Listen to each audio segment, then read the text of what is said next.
Good morning, good afternoon, good evening, and welcome along to episode 54 of the Sofamanager Scottish Football Podcast. And what a cracker we have for this week's show. It was been the most exciting week in Scottish football that I can remember for a long time.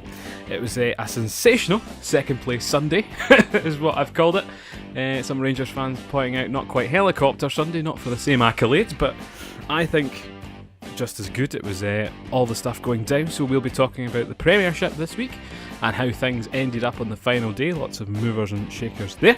Neil Lennon also flying high, so we'll discuss that. And we'll also be previewing the Championship playoff finals next week, as well as the Scottish Cup final, which is a foregone every chance and possibility of anyone winning that. We might also laugh at Dumbarton depending on how they are doing today. Anyway, joining myself, Paul, for tonight's show. I am not the ropiest announcer of Scottish football, but the happiest one currently, so stay tuned to find out why. Joined across from me is the trainee translator for David Bates before he moves to Hamburg. It is Jean Brunn. Hallo. Guten Tag, John. Guten Tag. The German treating you well for the Bates. Ja, super. He's learning German. Also been known to overcook some mushrooms over the weekend as well. We got laid into Overcooked on the Nintendo Switch. Things got quite heated to the point we burnt our soup. So lots of exciting things there. Anyway, did you see any football this weekend? Oh, plenty. Too much. Oh dear, well we will talk about that later on. So thank you very much for joining us. Like and subscribe, as I say, it likes us a lot. It helps us a lot, sorry. So let's get straight into things.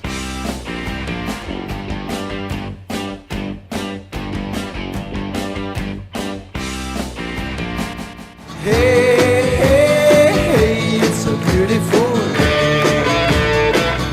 So, in the words of Henner Hoier, Henner Hoier. If you've not heard the song, it's playing behind us just now. Hey, it's a beautiful day. It was, quite literally, beautiful Sunday as we rounded off the Scottish Premiership this weekend to sort things out in the race for second place, and of course the champions getting their trophy as well. So, how do you think it panned out, John? It was good. Good Sunday. 2 games on at the same time on 2 different channels. I think I picked the wrong one. I was committed to Aberdeen against Celtic. Well, I played it right and watched both. You had the dual screen, dual monitor set up. I think you had to be a fool to watch the Aberdeen Celtic game. I think as a dedicated and committed fan, it is You're what daft. had to be done. But you know, updating the Instagram feed was ridiculous. We do these wee score updates, and I was never looking away from my phone, especially in that mental Hibernian game. But you know, excitement down to the last day in the Scottish Premiership.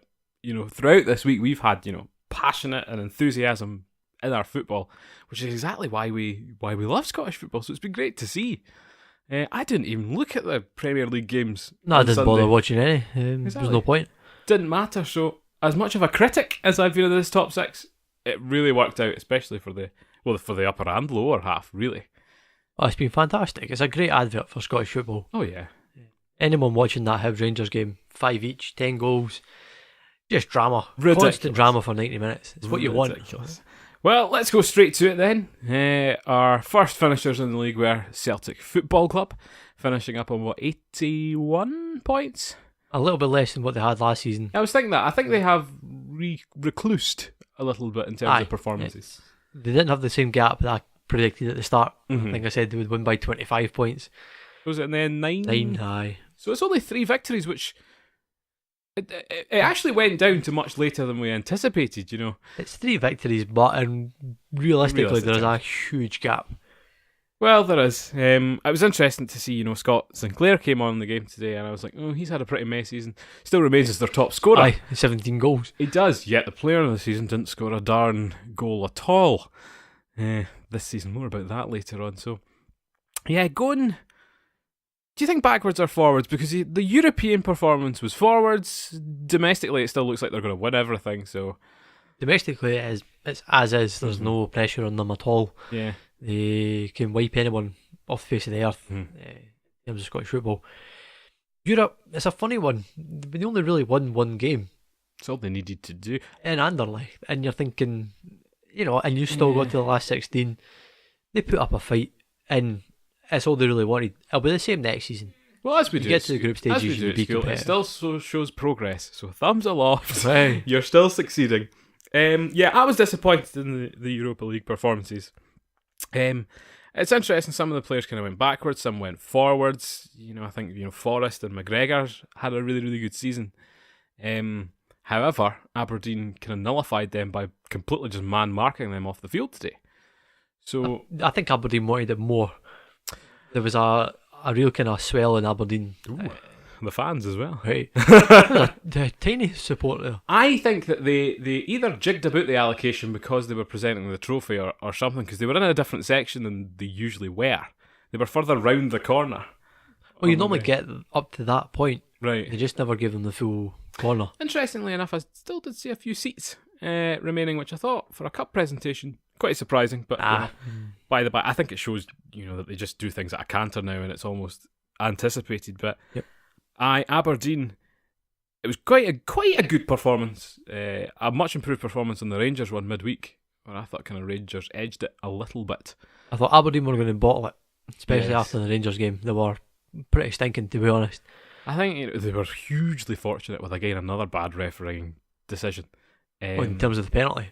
Yes, Kenny McLean against Alfredo Morelos, who was then banned for this game, or for his game. But it was much improved. They came out, pushed Celtic initially, kind of fell back a bit as Celtic got into the game, but they came out for the second half. Derek McInnes had his PlayStation controller, put the directional right arrow all the way to all-out attack. Mm-hmm. Andrew Considine obliged. Who knows why he was there? Again, maybe hit down, centre-back joins attack. Could have been the option there. And got the goal, and they just did the business. It's all they needed to do. They held on. Oh, absolutely. And they did the right thing. They managed the game really well. Yes. Like I said, I was watching both. Granted, the Aberdeen game on a slightly smaller screen on my phone. Yeah, the but right way to have it. he just had it right. He sat back for the first half hour. He let Celtic do what they wanted to do. Let them run out of ideas and then start pushing forward. Well, probably the only competent defensive performance in the land. Anthony O'Connor had a decent game for once. He did. And Michael Ball, I thought, was all right. Absolutely bossed Griffith. So miracles happened. Players we've been absolutely slating this season. I still hope they're not there next season, but Well, if I know what you mean. I think Kenny McLean, who won our player of the season, has been sensational. Ever since his move to Norwich was confirmed. Yes, I thought he was stinking before that. Yep.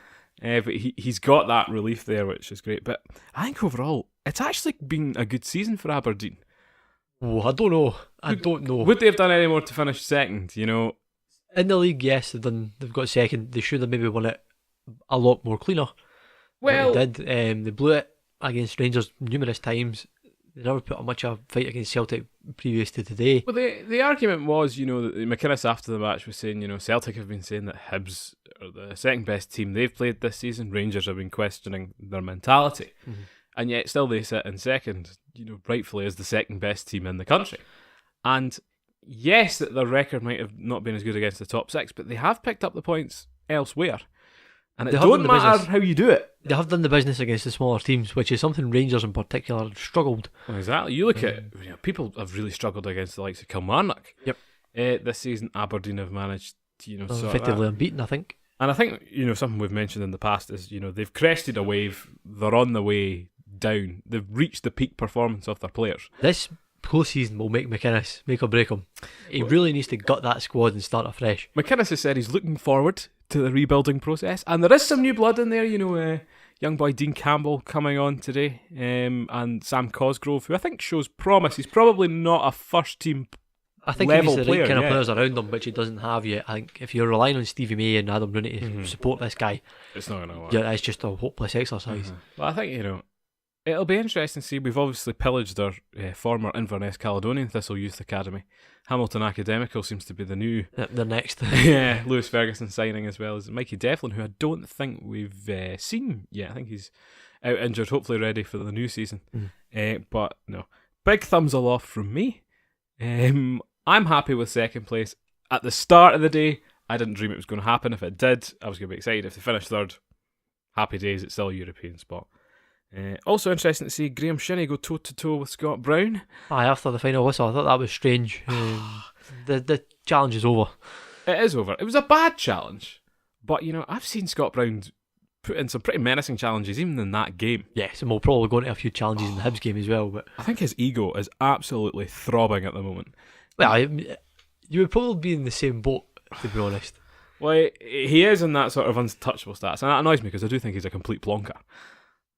Plonker off the field, he's a great player though. He's a talented footballer, I won't deny that. But, and then Shea Logan getting sent off at full time. Funny. I couldn't entirely work out what for. What mentality goes through your head? Granted you've beaten the champions 1-0, but they are still the champions. Yes. And you're giving it big licks. He gets a lot of abuse from the Celtic fans. One can only speculate as to why, but I think he earned that. I don't mind missing him for the first game of next season. What will he miss? It'll be the... Who knows? Who cares? The league game. It will not be the European It will League. not be the European game. So, yes, Aberdeen did what they needed. Speaking of off the field theatrics, however, during the game actually, Neil Lennon took his wee propeller and took flight to the pitch. Quite right. And probably the talking point of Scottish football for the next 2.5 years. Hibernian 5, Rangers 5. The game. That's the game of the season. Unbelievable. Well, Hibernian involved in 5-3 against Kilmarnock recently? There's a 5-3 in the split. Aye. So they're known for goals. They were involved in the 6-6 back in the day. Well, I mean, we were discussing earlier, we thought every chance they're going to hit them for 6 here. I mean, if you take it right from the start, Rangers just did not come out for that game. They were horrendous. I actually got to the stage where the third goal went in. I think it was the Australian boy McLaren. Jamie McLaren got the a hat third trick goal. in the end, didn't he? Got the third goal. And it was disbelief. Yeah. You could even see it in the stands. It was sheer disbelief. Yeah. And I think it was almost... It became shock. Yeah. Moving into when Rangers sort of go back to 3-3. Uh-huh. It wasn't surprising once you started to see the mentality. Yes. I think they were actually doing quite well to get in at 3-3. Yeah. Still sort of an even keel. Rangers came out in the second half, all guns blazing, nothing to lose. They knew the Aberdeen result at half time. And they went for it, and they fully deserved to go 5-3 up. Hibs defending was abysmal. Effie Ambrose was just back to normal. Yeah. I thought he's had a good season, but I agree with no, back to basics. Absolute howlers all over the park. John McGinn was so far off the boil, it was crazy. Off the Martin Boyle. Who wasn't on the park. Do you know what? John McGinn, for all it's talked about him, seeing the really big games this season, and I'll refer to It's not so much like it's been the last 5 or 6 games. I don't know what's happened. I don't know if there's a pre-contract Oh, you think? in the loop, but his head hasn't been in it. Well, he wasn't great against Hearts midweek. He was missing against Hearts. See, that's what I thought was interesting about this, because that's before the game. All I was comparing is what mentality is everyone going to be in. Celtic drew with Kilmarnock midweek. Field is a second string team, then came out with a strong team against Aberdeen. So I'm going, sugar. Then, Hibs effectively lost the race against Hearts midweek. Quite unfortunately, I didn't think they played that badly, but again, they didn't play that great. It was miraculous because it was the only game Hearts have actually played. By the looks of things reasonably in this well. top 6 split. And then we had Lennon go AWOL for a few days, and his future was in question. And I think it still is. Well, right, see if McGinn goes. I think he's going to be furious because he wants to build that team them into title challengers. Is what he wants to do. That's a real challenge, and I think to keep. To be honest, I would sell McGinn and take the money because you would get a couple of million for him, and use that to invest in your first team squad. It's not like Hibs are in a bad place financially. No, they could invest all that money into getting 4 or 5 decent players. I think he sets his standards incredibly high. And I think you saw that from his comments after the game, brandishing them as amateurs. And it's what he's managed to achieve when he was at Celtic. It was a huge success, huge budget. Didn't do so well at Bolton, for no one really succeeds down in England. Yeah, you don't last very long. But he's came back up to Hibs, and he's got to remember that this is his first season back in the Premiership, and it is a building block. Yeah, Hearts found that out this year. They had a good boost last season, finished third. Came back into this season, they've struggled. I think Hibs need to be careful they don't do the same next season. Yeah, I don't know. I like the high standards he sets, and I think it demands a lot of respect from the players in the same way that the Rangers management, frankly, just doesn't get it. Sean Goss again coming off early on and battering the dugout away. Daft. Interesting to see Jordan Rossiter after a year come back in, getting a goal and then going off injured. He'll probably wait for another year. Did you see the challenge on him? Aye. Oh, the Scott Allen. That is brilliant, by the way. Scott Allen. Boyhood Rangers fan, absolutely wiping this boy. Sensational challenge. It's a complete red card. I mean, he like scissors him from within touching distance. He just absolutely linked. Scott Allen was actually brilliant that game. Like, to start with, I don't know, I didn't see the He kind of second half. started to. He was like everyone else. He started to kind of wane in the second half. It was nerves and emotion. I think McGeoch himself, he absolutely bossed most of the game, but he was in and out. Appears to be off to Blackburn, McGeoch. A decent move going into the Championship. Have they gone up to the Championship? Aye, they won the league. Flipping Mulgrew. Ugh. I mean, is it Craig Conway I think they've got as well for their former Scottish stars? Aye, I think Clinton Hanley's there as well. Danny Graham of all people. Remember him? Not Scottish, but Rings a bell. rubbish. Yeah, he was Swansea striker for a while, didn't he? Pan. Anyway. Back to the game. Aye. Sensational piece of football. Terrible defending. But are Rangers the new Hibernian of Scottish football? The kind of classic bottlers. They're the club now that everybody wants to beat. Yes. More than anyone else. More than Celtic. More than your greatest rival. Mm-hmm. You want to beat Rangers in your game. And I don't know how they can overcome that. Well, They don't help themselves. they don't. But, it's... Do you know what? I actually think, considering where they were earlier in the season, they've done well to get to where they got to. I think there's been a few turmoil moments, shall we Yes. say. Kashinya, I think we said right from the beginning, disaster waiting to It was happen. a clown, yeah. The Murty signing, was he getting the job, wasn't he getting the job for so long, Dealt with badly. right up to January. Hell, that was just shocking management. The Senior mechanics thing. management. Well, interestingly enough as well, are they going to keep that team together? I know there's a lot of talk about Gerrard coming in and again gutting it. If Gerrard's got any sense, he will gut that squad right to the bare bones. I'm talking maybe Anik and Tavernier are the only two Well, staying. the problem is there's rumours about Tavernier. Windass looks to be on his way out. Windass is a bit inconsistent, I maybe would not a get star him. player. So, but it would be a big blow to lose someone like Tavernier. It would, because he's with a few standouts. If you play him in the right position, Mm-hmm. as we've seen today, he's a huge goal threat. He's an asset to have going forward. Defence is a big question mark, but he offers it in other areas. Yeah. I don't think Steven Gerrard has an idea what he's really walking into. Well, It's an absolutely He's not going to be walking in that quickly, is he? well. There's rumours of him doing the World Cup, so he'll actually miss the Europa League League first qualifying round. I don't know if that's true, but that's the rumour. Well, that's the thing as well, do people actually care? And I think this is an English syndrome especially, is they don't actually care where they finish in the top four as long as they finish in the top four. Aye, in the Premier League. Here, I think it was a bigger deal to finish second or third. Although I think everyone... Do you know what? I think everyone's still happy as to where they ended up. Hibs will be a bit miffed, but they came on strong quite late. If Hibs get Europe, provided they still to win the cup, Yes. it's a good season for Hibs. It is a good It's a really good season. Aberdeen, great season. I think if you sort of take out the cup performances, but Motherwell have been so good. Yeah.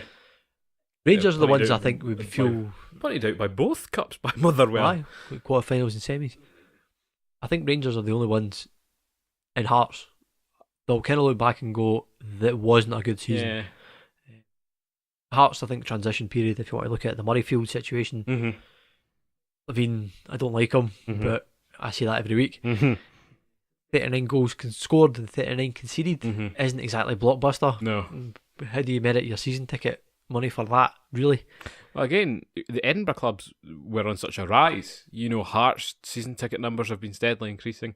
The Hibs one's absolutely rocketed. They're on such a wave, But they're going to lose some players as well. McLaren on loan, Canberra on loan. I think they might keep Canberra. I don't know about McLaren. I don't know if I'd want to keep him. He's a good finisher. But I think... A lot of goals for them. Yeah, I Canberra don't know. with, 9 in only half a season? Canberra looks good. That's Slivka. Andrei Slivka looks fantastic. He's a fantastic player. You can keep McGinn, as unlikely as it is. Well, the rumours about McGinn currently to Rangers, which was a surprise to me. Your family are Celtic fans. Well, yeah, but then, Scott Allen's a Rangers boy through and through. You have to do what's best for your career. However, the rumour was always he was going to be the Scott Brown replacement. And, does this force Celtic into doing something earlier than they would want to? Does it come into McGinn's head that he could stay at Hibs, say, next season, let Brown go another season at Celtic for him to kind of go, you know what, I'm going to call time, and then they can move in? It's a risk, isn't it? Because how much more, for the kind of way Scott Brown plays, it will become inevitable very quickly that he can't play football at that level anymore. Yeah. His body will not take it, in my opinion. He's I'm no physician, but he's already, taken on the coach, and he mentioned in an interview with Tom English, which was supposed to be a big deal. I thought it was a distinctly mediocre interview on the BBC website, that he's already been, coaching some of the under-20s and things. So, that transition's beginning. Oh, aye, yep. It's just, if they do see McGinn as the kind of heir to the throne, do you move from now? Do you subtly tell McGinn to stay another season at Hibs? You need to make your intentions known, because if Rangers come calling, there is a fair chance McGinn would move. I just don't see it. I think there's too much bad blood between Hibs and Rangers for it to work. Well, I would agree with that point, especially in that they're now competing clubs. Absolutely. They're on the same level. What is the incentive for Hibs turning around? Even if it's maybe £3-4 million. Well, they're wanting the rumour is Rangers have a war chest of 6 for the whole summer. Wow. And I know, and that he would cost all of that £6 million. Yeah. And Hibs could turn around and go, I want all £6 million. I know. Which they would never. But the thing is, if he's being tracked by West Ham and stuff, which apparently he is, it's a bigger move for him. But I know, but they would fart in the wind at £6 million. We'll give you £6 million. That's no bother. It's sweetie money for them. Interesting to see. So, but it's been fantastic to see these teams battling. It's been great. It really shows there is a product there in Scottish football. It's maybe not the prettiest. No. But I mean, I'm going to say it just now. Summer football. How enjoyable was that, watching that game? It was a nice sunny day. I know. Full stadium, full of song. It was fantastic. Why not have that over the whole of the summer? It doesn't make sense. Well, you were at I was at Bowness on Saturday afternoon. I'm sunburnt. But then my napper's roasting. There was no games in the Central Scotland region. You were saying, maybe about 50, 60 usually at a Bowness game? The last time I was at a Bowness game was Remembrance Sunday, which was the middle of November, 11th of November. And I'm not kidding, there was about 60 odd folk there. Freezing. There on Saturday, it was 2:30 kick-off. There was about 300, maybe 400 people there. That was superb. Again, I thought as well, those fixtures, a brilliant thing to have them at 12:30 out the way of the English fixtures. And hopefully, I mean, if anyone on social media got wind of that 5-5 game, oh, they'd be all over it. I mean, I would love to see Sky's numbers drop off as the scoreline when they were came through in the bottom of the corner. I mean, it's what David Provengon is now 3-0 to Hibs. And I was Crocker. I thought they were going to stop reporting it because their numbers would just be going off a cliff. So absolutely, it just shows you fantastic. Though that Sky are getting a bad rep now on their. I don't like their coverage. I hate their coverage. See, absolutely disgusting coverage. They're having McFadden on as a pundit, and that's just because Boydie's playing on a Saturday. Well, aye, it's just get a grip. McFadden is so droll that there's no character about him. And compared to a girl McQueen as well, she's just not quite there. She's great on Sky News, but she's trying something different, and it's because nobody else wants that gig. I just wish they would give it all to BT. BT understands what it means for Scottish football, and they do a fantastic job. I liked it when we had David Tanner. I didn't mind David Tanner. I don't know why. Neil McCann was brilliant, but he's obviously otherwise engaged. Well, yeah, for so long. But we shall see. But if Sky loses that, then the BT just becomes a complete powerhouse in football. Anywhere else, we're at the top 6. Kelly rounding off with a victory against, as we say, a mediocre Hearts. Superb season for them. And Abidozi. They'll do it next season, but so enjoy it while it lasts. Clark remains there. There's a lot of players signed up for next season as well. It's a shame they are not getting the same kind of momentum as someone like Hibernian, for example, finishing one place above them and selling 12, 13, 14,000 season tickets. Aye, before it's even summer. Exactly. Kilmarnock, I think I have seen a bit of a surge, but not quite to the same level, which is a shame because the fan base is there. It's close. Yeah. They could average maybe 8,000 or 9,000 given the size of the city. Be nice to see. Well, you know my feelings on this. So, we can't deny that we've said it all season. Clark has been an absolute revelation. No, to be fair, it's really good to see any Scottish club get a spell on their fan base. Yeah. Boyd, nearly earned himself a Team of the Season nomination. Oh, imagine his FIFA card. It'd be brilliant. 20 pace, but 99 shooting and 99 shot power. I bet they were like Totties last season. Well, I'm fairly jealous. Stephen McLean was in form last week, funnily enough. So now, sensational. People like Malumbu, I don't know if we'll see next season. He's kind of fallen off a bit. He's played well in the big games, but it's been more about the rest of the squad recently. Yeah, I'm interested to see. I mean, you might see a couple of other sort of former Premier League starlets coming in. West Brom going down, are they? Aye. Was James Morrison or that? Are they kicking about for? Well, you go James Morrison, Chris Bunt. What's the striker? Is it Rondon? We're not going to see Rondon. Rondon will get himself a Premier League club. Aye. But that'll be that group. Well, that was the interesting thing as well. With the Gerrard to Liverpool, it was everyone picking out which Liverpool legends, they would like back in the squad. So if you've got any to mind, I think Skirtle's been rumoured. Fernando Torres. Writes off his move to Miami and comes to... I'm thinking more along the lines of like Jerzy Dudek. Aye. Really. What's the striker they had recently? They got him from Southampton. Danny Ings. Danny Ings could be a shout. Danny Ings is a fair shout. Playing a few games recently. Not that much. I think who else is kind of kicking about the bench? Daniel Agger. Aye. Of former Liverpool glory. It's a shame that Lucas Leiva left. He was good. He was going to go to Celtic with Rodgers, and that never materialised. I think he ended up in Italy with Lazio. Did he? Oh, they're doing alright. They're going to be finishing ahead of the big two Milan teams with the looks of things. Yeah, so we'll see if Clark's there by the end of summer, if they can keep that up. We saw that the team in the top 6 last season didn't fare so well this season. It shows you, eh? We'll get to them later, so it's so difficult out with that big 5. But rounding off were Hearts, who had a dismal top 6. That's a dismal season. Well, they finished in the top 6. It's a dismal season. It's rubbish. I really don't like Hearts, do you? No, I love Hearts. It's just the point that I want them to do better than what they are. They should be up challenging with Hibs and Aberdeen. And they've just been utterly shafted by Craig Levein. I think tactically, Levein's been very, very, very conservative. Typically negative. Well, yeah, negative's probably a good word. And yet they came out and got the win against Hibs. A total miracle out of nowhere. Aye, just papers over the cracks. His time is done. His kind of style of football doesn't wash in Scottish football anymore. I don't know. He's managed to hold Aberdeen a few times, got a victory off them, and they were the first team to break Celtic's. I mean, come on, a full season and you only score 39 goals. That's pretty rubbish. Yeah, but they scored 4 against Celtic, didn't they? So won a game, which isn't great. I don't know. It keeps the fans happy, these big moments, and that win, will possibly save his job over the summer. That it will keep his job in the bother. Derby. He's got Ambudge in his back pocket, but. I don't know. I don't rate the guy.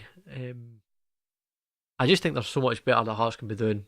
They're doing a lot of pre-contract business. A couple of players in who are unknown quantities. So that he's organised. He's getting his stuff done early. Will it be another Cole Stockton scenario, for example? Wait and see. Just don't know. I just don't rate him. He's got the best interests at heart. Mm-hmm. At heart with Hearts. That's a mouthful. Yes. But I just think they should be doing a lot better, given the resources. What's the consensus from the fans? Like, are they? I have no idea. You have no idea. Brilliant. It's just my opinion. That's John Brown, Twitter operator on the pulse of Scottish football. There. I would imagine they feel kind of let down that they've not scored a huge amount. They're relying on one guy to get goals. I think you compare with their Edinburgh rivals, Hibs. You'd be incredibly disappointed. Every week with Hibs. Pretty droll with Hearts. It is. So, a new standard. Not a very disappointing season for them. They've not really progressed since they've come back into the league, truth be told. They've regressed more than anything else. Once Nielsen left, I know. Before we leave the top 6, Aberdeen and Celtic. 2 of only 20 teams in Europe never to be relegated. 19 teams. 19, sorry. 19 teams after Hamburg got relegated. Oh, of course. So David Bates will be playing in Bundesliga 2. 1, 2. So Bundesliga 2, is that what they call it? Yeah. Oh, I've never thought of it. It was Bundesliga 2. 2 Bundesliga. Fußball. 7, eyes on you. That's a Eurovision song, sorry for that reference. We did refer to Eurovision as Scottish football earlier on the week with the heyday in the 80s, and then just an embarrassment now, unfortunately. So it's a shame because Bates has been one of their top players, but taken today apart, yes, he's been. Anyway, to the bottom 6 now. Motherwell in 7th. Oh, I hate Motherwell. They just bring well. You don't like them because they've shafted your cup season. They've shafted our cup season. They were the last people to beat us to 2nd. And that was actually the last time. That's a contentious game. Well, yeah, the last time I remember, because it was a face-off for 2nd and 4th that day. Aberdeen played Motherwell. St Johnstone played. Who would that have been? That season? Because I don't know, was that the Dundee United down or? Was that the Inverness season when they done really well? Could have been. But they had 2 playoffs that season. I actually went to that game, and Jamie Langfield got absolutely clanged in the face by a loose arm from, was it Michael Higton or Freer or something like that? I forget. But and they just bring dismal attendances to the league, and like, I appreciate that they're a brilliant football club, very well run, but I just think they're rank wrong. Get them out. Quicker they're relegated, the better. Aye, they're not taking that cup semi-final very well. Oh, they were much better than the cup semi. Do you know what? Their first cup final since 1994, when I was 1. So That's been a month old. I think their last Scottish Cup final there. That is the great success of the Motherwell season, is of course the cup runs. 2 cup finals and sort of finishing comfortably in the league. Mm-hmm. It's not bad. I think you could also argue the strongest signings in the league as well. You know, people like Kipre have been an absolute sensation. Curtis Main came in for Moult, did quite a good job. And, you know, other players as well coming on strong. So they've signed really, really well. But domestically, it's been a bit of a struggle. I think they'll have been disappointed not to catch Hearts for that top 6 in the end. A little bit. I think they had a bit of a dip for a couple of months. Mm-hmm. It looked a bit ominous. Mm-hmm. But they've came back and they've done really well. For the Motherwell, finishing 7th is a good achievement. It's comfortable. It's, you know, you're not going to get relegated, but you're not going to break the budget. Mm-hmm. Pushing for top 6. You've had the luxury of playing in 2 cup finals, and the money that goes with that will keep them going for a while. Well, that's the thing. If you get a good cup run, it kind of makes your season. And you know, the only problem with that is I do wonder about next season in the terms that you've been pumped out of both cups at that stage. You know, what does that do for your psyche? I know it is against Celtic, but you know, you're getting to, you get to 2 finals. You know you can only get so far, but you can't really win it, and that can play in your mind a wee bit. Well, it happened to Aberdeen, you know, last season, didn't it? Aye, and Aberdeen have kind of struggled this season. But they went to pretty much the same place and just ditched the cups. Yeah, it's like, we're not going to win it, why bother? Well, they only got punted out by the people that got to the final. Yeah. So it's interesting. We'll see what they do over the summer as well. You know, Robinson's been quite good, could be on the list. Been good for them, really good. So he's got a really good spirit and things going in that team. So I think if they can make top 6 next season, they're happy. 7th again, that's all they can ask for. So, okay. We'll agree to disagree on that one. Oh, it's the same place, really. 8th in St Johnstone, slightly regressing a bit from their top 6 glory days, but maybe they were overachieving then. I think it's just going to be... They're on the slide. But, you know, the manager... Tommy Wright needs to jump ship, but his stock's still reasonably high. Well, he was under a lot of pressure at points this season. Yeah, aye. They went on a really bad run of like 14 without a win or something like that. They haven't been great. They've signed Blair Alston for a year. Got a bigger role in the team apparently. I was like, well, that kind of shows your lack of ambition there. He's a good player, but no to build your team around. Well, the loss of Manis is going back to Ireland. McLean, I know they're ageing stars. But I mean, McLean's a big player for them, as we've seen in the last 6 or 7 games. You know, as you alluded to at the beginning of the season, Tam Scobie was a huge miss. Well, it could have been a point. I thought Shaughnessy's done an alright job. Shaughnessy's done better. Nah, Tam Scobie's a joke. Come back to that prediction, listeners, don't worry. I will come back to that next week. That's just a prequel. I don't know, St Johnstone's a funny club now. It's a maybe a weird thing to say, but they're maybe on the cusp of being a Hamilton. Well, and they just dig it out every season. Yeah, well, I mean, a lot like Motherwell, you know, a lot of success and not very much. You know, with their top 6 finishes, Motherwell used to finish, you know, 2nd, 3rd, you know, all the time.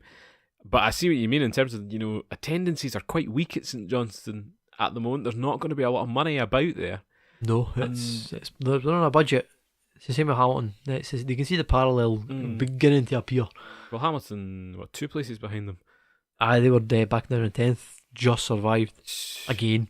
But they always do it. I don't know how, honestly. I don't know, again, I think Cannon got them well organised, and they've had a few sparks in that team. I thought Templeton's had a particularly good season. He's had a really good season. To the point I would almost put him in my team of the season. Ish. Who's your player of the season while we're here? Player of the season? Yeah. I think it's a hard one. Al McGregor. I would go between McGregor or Forrest. Al McGregor has been an absolute sensation in that Celtic team. Scott Brown's had a good season as well. it's the mainstream choice to give it to Scott Brown now, I know, isn't it? but I think Callum McGregor's had an absolutely brilliant season. He scored goals in big games. He's performed in the Champions League, which is more than you can say for a lot of the kind of Celtic players. Mm-hmm. He is an absolute standout and doesn't get the appreciation he maybe should sometimes. No, I'll agree with that. I'll stick that in our Sofamanager Instagram over the next few weeks. Keep out for that. Comment below as to who your player of the season. Your player of the season. Who's my player of the season? Joe Lewis. Sam Scobie is my. Well, Joe Lewis for Aberdeen, has been a standout. McKenna won it at their awards, which I think was fair. McLean played well. I think beyond Celtic, one of the Hibernian boys, McGinn's not been consistent enough. I've liked Canberra and McLaren when they've come in. I think they've done a really good job. Aye, McGill's had a great season, but he just doesn't have quite. He doesn't quite stand out as much. No, you see, that's the thing with the player of the season. You need a guy who's really stood out. And I think a lot of these have been team performances and that's good around. For Celtic, it has been a team performance. There hasn't been a huge standout. I see think McGregor their defence have been awful though. Dreadful. I don't think Tierney's had a particularly standout season either. He's done enough. He's progressed well. Here's a question: if Bournemouth, £20 million, A joke. does he go? No, why would you go to Bournemouth? Why wouldn't you go to Bournemouth? Why? Bournemouth is a club on the up. Are they weak? I think it's a brilliant place. For £20 million for a kind of Premiership team, it should go to somebody like Newcastle. Yeah, but look at what like Van Dijk did. No, Southampton at the time were an infinitely bigger club than Bournemouth ever will be. Like I say, he's as well going to somebody like Everton or Newcastle. Yeah. Shut up about Newcastle. A solid mid-table Premiership they're a big team. Buzz off. Solid mid-table Premiership team, and he will progress. You're putting Newcastle United as a solid mid. We have a Rafa Benitez. We're fine. Oh, take off your striped tinted spectacles, there, pal. Take them off. Anyway, sorry, I thought I'd it's a Rafa Lucian. throw that in. But no, Templeton has done really, really well. They actually found a striker that could score in that. Akimbo? I'll leave you in that one. Him. He did much better than anyone like Bingham. They found out that Bingham wasn't actually all that good. Well, so at times they've been well organised and they've just rode their luck. They've not gone through. They've gone through a few bad runs, but nothing like catastrophically bad. In the same way that Ross County. Yeah, there's nothing that's marooned them. Ali Crawford seems to be leaving at the end of the season though, which is progressively it's just one after the other for their kind of homegrown talent. But it's how it goes. That's their model. Exactly. They lost likes of McCarthy, MacArthur. That was ages ago. No, I know, but it's continued in the same way since then. And it's the same trodden argument though that look at the money they got for them. They haven't had anywhere near that kind of money for fraudsters, as we discussed earlier. Well. To get the Falkirk training gear was. Did you see my new Ferrari outside? Hey, there you go. That's what I say. I parked my Ferrari round the corner. It's got to be commended, but the time is ticking on Hamilton Academical, and I'll be saying this every season, and I know what you mean, but it's just so frustrating. It must be a matter of time. Must be a matter of time. But credit to them. Just above them is Dundee. Anyway, moving on. They would probably say they've had a poor season. I think they're about where they would expect to be. They've improved because they were in the doldrums last season. They were in real bother. Aye, they nearly got relegated last season. They didn't even play in the playoff in the end, so it wasn't that bad. Things improved under Neil McCann, but it's been very inconsistent. His signings have been patchy. I think if he gets a decent striker in, things will change. But Musa and Elbag too are. But Musa started the season again in that charlatans. Musa in that Betfred Cup was a sensation. He couldn't have just stopped pumping them in. Right, go back to episode 27 that we done and listen to what we've said about Sophie and Musa. Have we said he's the sensation? I don't know what you would call it. A fox in the sheep's disguise. Oh, did we not think he would do it in the league? Nah. All right, that was very insightful of us. We now know for next season for our Betfred League Cup coverage to take nothing from Ignore it. In fact, do the opposite of what's been said. We're not taking it into our league predictions at all. Because we predicted players. Well, they do have an effect, but absolutely not in the way we expect. The opposite. Yes, as we discussed on our 50th episode with Rory Loy in that quiz. And you'll be finding out more next week. Joy. I'm cringing at the thought. But I think Neil McCann's actually been quite divisive in his management this season. Falling out with Tommy Wright. Mm-hmm. A few kind of scuffles in the dressing room. They've been hampered by injuries. A few good young players like Kerr and things haven't featured. O'Hara has been good in spells for them. When he's been fit, he's been good. Mm-hmm. But it looks like Kamara's been scouted by Rangers now. And I was like, I think they've got the wrong Kamara. Well, that's what I thought. And I think he might be on the same lines of Doherty as a signing. Like, it might be good to start with, but you maybe realise he's not the quality that you perhaps thought he was, in the same way that Jack Hendry to Celtic was maybe a step too far. 20-year-old. Yeah. But, Time, absolutely. But well, I think it might be a step too far. So I think about right for them. Where did I predict Dundee would finish, John? You had Dundee 11th. 11th. Okay, so I was in the right ballpark. Only far away. Finishing 9th, and Adam 10th. Darren had them 7th. 7th. He was one place off as well. We can't complain. Darren actually got Ross County get relegated. Anyway, moving on.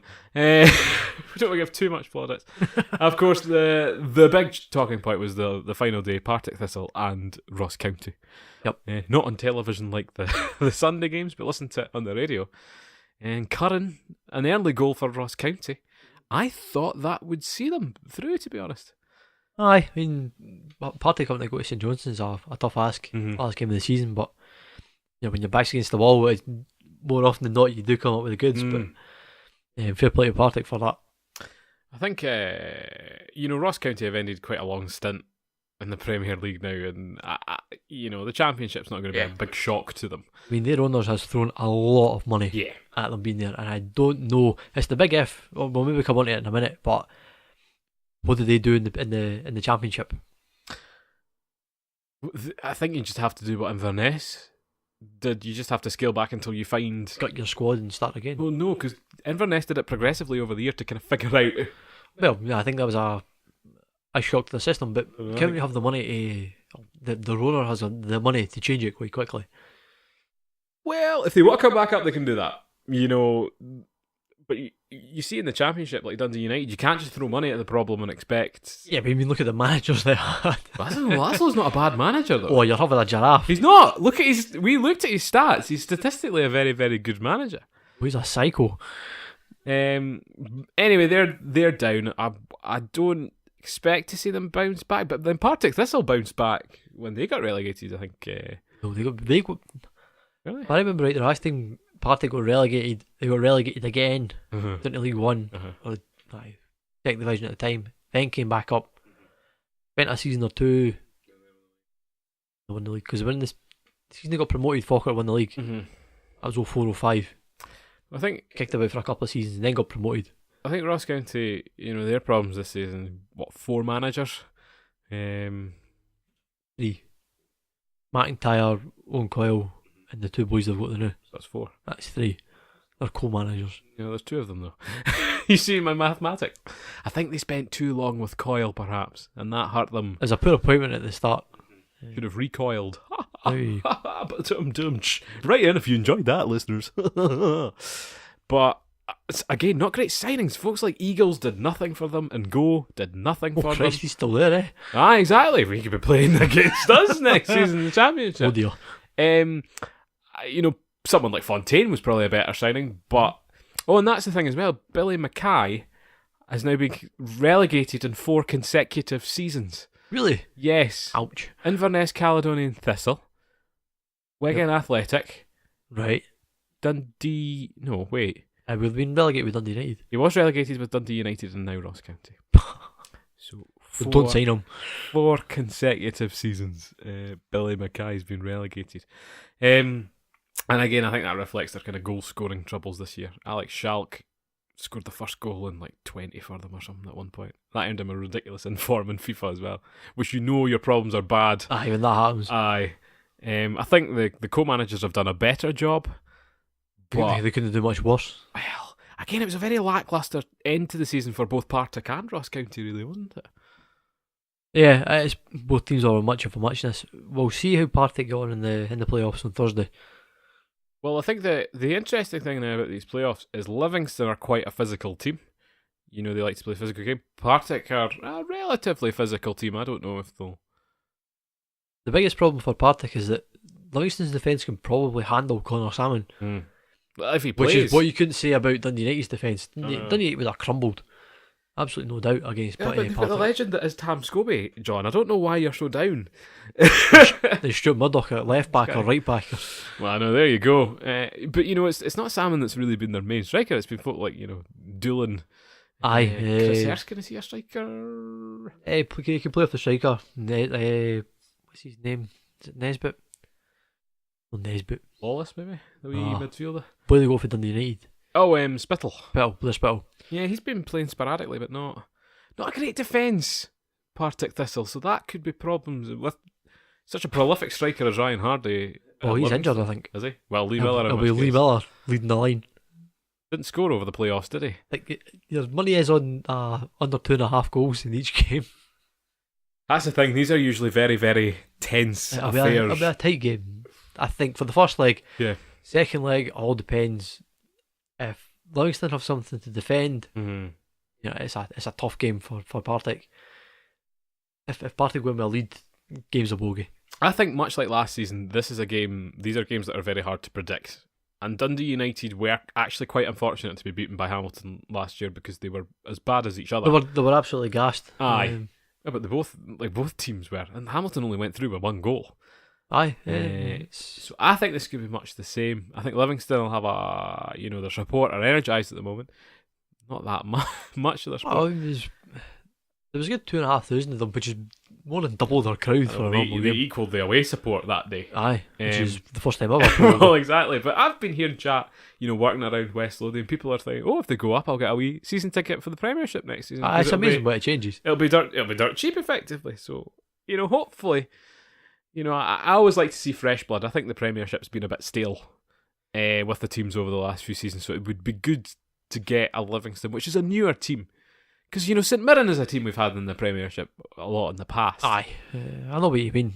So Livingston would be a nice change. Cheats. You don't like Livingston? Oh, because of the cash flow thing, and they were just... At least they crumbled admirably, unlike some. Anyway. They did not crumble admirably. They were just as bad as everyone else. Well, I don't know. Speaking of people I don't wish to see in the league anymore, Cowton Beath prevailed against Cove Rangers. Who's our northerner? Well, a lot of ex-Aberdeen men, Mitch Megginson scoring his 50th goals of the season. A fight at the end of that as well. Well, 4 red cards. It nearly got abandoned. Did it? It was a red card away from being abandoned. Well, but the red cards came in 93, 94 and 97 minutes. So the referee, I don't know what he had 3 minutes to do, but there was a lot of sorting out to be done. But I think a lot of the anger was directed at the referee yet again in a Scottish football match. Aye, I haven't seen anything about it, so I don't know. No. I'm not going to guess in the dark, but I seen the 3 red cards. I thought, tasty. Mm-hmm. A wee scrap in the stands as well, I don't know. The radio reporter that was there was hee-haw atmosphere in the background of that game, so it didn't sound like many, but... It's a huge... It's a huge stadium in the sense that it's like going to Hampden to an extent. Yeah. You've got the track round it. It's a racetrack. Aye. Well, if you pay extra, you can sit on the tyres. It's just bizarre. Is the rumour. Yeah. But that's a club that's dead and dying. You know what? I know they've been rescued for another season, but they've really struggled in League 2 this season. They've never recovered from being relegated for the Championship. No. To think that we're back up in that level. But Cove, we saw earlier in the season, they're a club on push Falkirk. There's a new stadium coming, and they'll be absolutely devastated to get that close. The first time a Highland League team has been in that final in a while. It's usually been a Lowland League. Last season was East Kilbride. And I think Cove Rangers did it once, but they wanted to throw it because at the time they didn't want to go up. The Shire they did. Right, because the Shire would have been relegated off Edinburgh City, which was about 2 or 3 seasons ago. Well, yeah, Edinburgh City, I think, are the only team to come up through. They are the only team, yep. Through that system, so you'd have to maybe look at it. Elsewhere in the playoffs, Stennismuir overcame Peterhead. Aye, surprising. And again, showing you like the Wraith example, it doesn't matter where you end up in the league, it's all about those 2 games. Aye, as Alloa has proved as well. Well, did they beat Dumbarton? They beat Dumbarton in extra time. Oh, yeah, bandit. Yeah, dancer. That means Alex Harris is away to Alloa. We'll wait and see. It's a perfect fit. Alex, if you're listening, sir, I will drive you there to Arsenal. John, you'll get us taken off the airwaves. Alex Harris, a benign Falkirk player, if you're not sure who that is. So that's exciting again to have a bit of fresh blood. Well, Alloa have been the Championship in the past, but it's a shorter away day. It is a shorter away day. There's a KFC across the road. There you go. All looking good. So it shows you there's excitement all around Scottish football, isn't It makes the Championship quite interesting next season. You're going to have the Highland Derby, Falkirk and Dunfermline, who absolutely detest each other again. It's nice to have it back. Dundee United could struggle. They could really struggle depending on their finances. A couple of decent away days in there. Interesting move. Harkins this week, I believe, moved to Queen of the South. Yes, strange signing. Yes, I thought, he's a Morton lad, isn't he? He's from Greenock. Is he? Aye, I believe so. That explains an awful lot. So it's a sidestep, I think, to Queen of the South. It's probably quite close to his house. Well, I think they train in Glasgow. I don't think they. Yeah, that's what I'm saying. It'll be an easy commute. A player a lot of other teams could have done with. He's not a spring chicken. No, but he did have a brilliant season. And a very terrible team. Oh, they struggled, especially towards the end, but he was probably their player of the season, I think. Aye, a bad bunch, let's be honest. Well, but they've played well with him, the year gone by as well. And of course Jim Duffy, leaving his post after a long period of time, kind of taking them as far as he could. New owners coming in as well. They're wanting to get to the Premiership, and I was like, that's cute. I can't remember the last time. When was Morton last in the Premiership? I'm sure I heard the people that were buying him as the son of the Easdales. Who are they? And if you know your Rangers history, right. The Easdales were the boys in charge when they got liquidated. Right. So it's his son. Well, it's probably a safer bet there. If they did go up, I would like to see what they do with their stadium. I know they've got some of the old St Mirren parts in storage, but bizarre. Capello would just have to be down, really. No, it just needs to be redeveloped. It does. It's all right.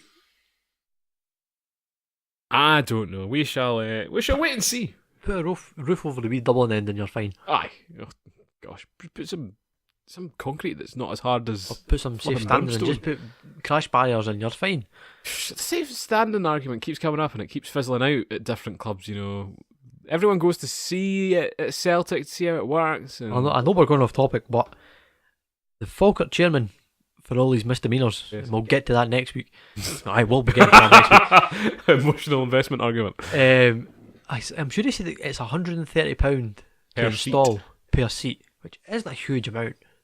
Yeah, you could to take out a more superior seat. It is, yes. You could substitute your season ticket money. You could ask take your season ticket holders that are moving into say the South Stand in Falkirk, pay an extra £50. That'll subsidise the safe standing if you want to be in that bit. Yeah. And they could mark it off and go, if we have enough money, we'll do it. If not, we'll give you your £50 back.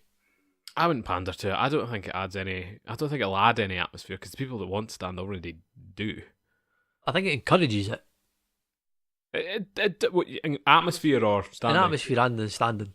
I think if you position it correctly, and I really dislike when you're kind of chorus vocal supporters sit in the far corner of a stand. What's the purpose in that? And nobody hears you. You sit in the centre, you've got more scope.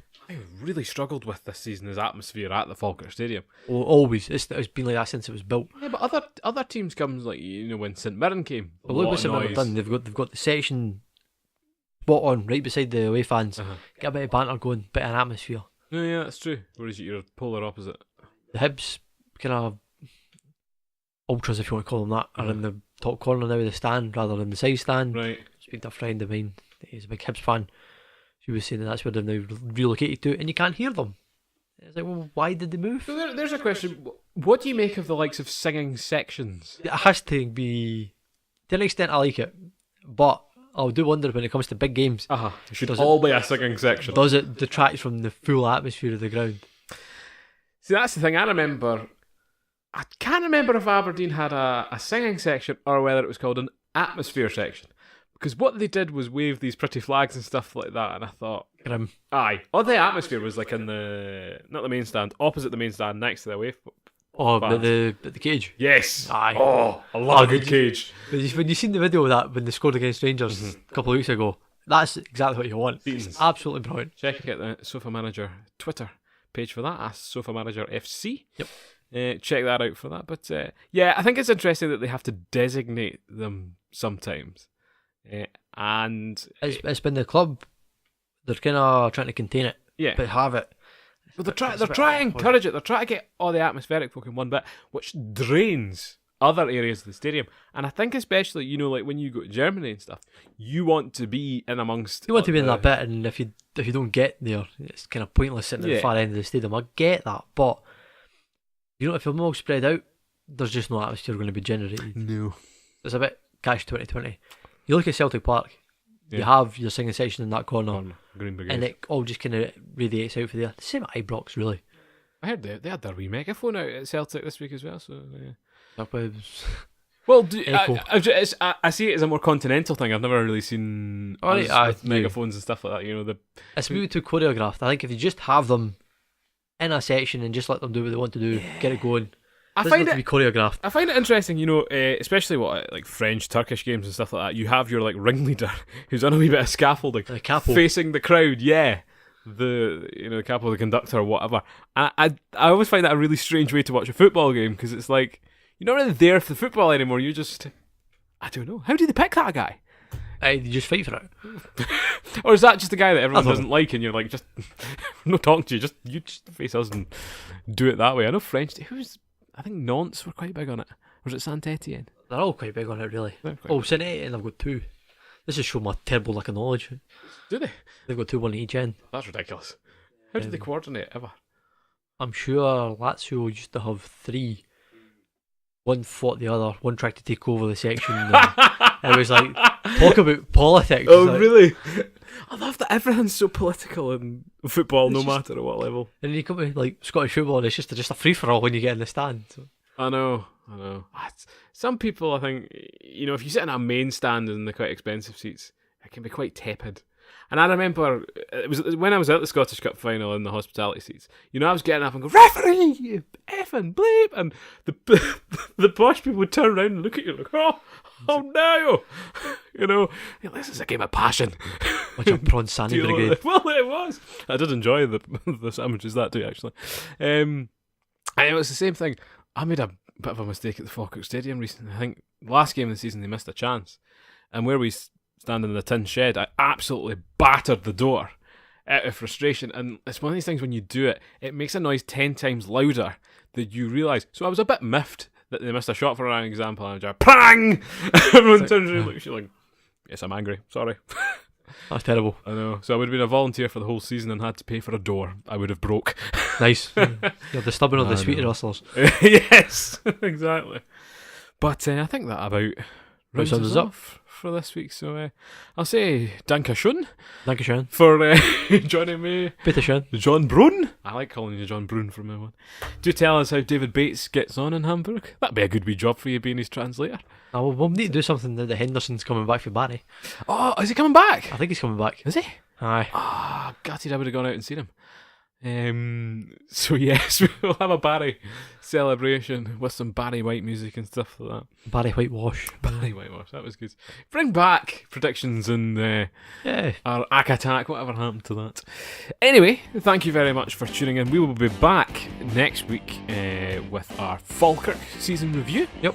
And we'll be rounding off probably the championship in that same podcast. Yeah, what happened? It's a Falkirk championship rant. Yeah. Well, we'll tell you what happened in that playoff final as well.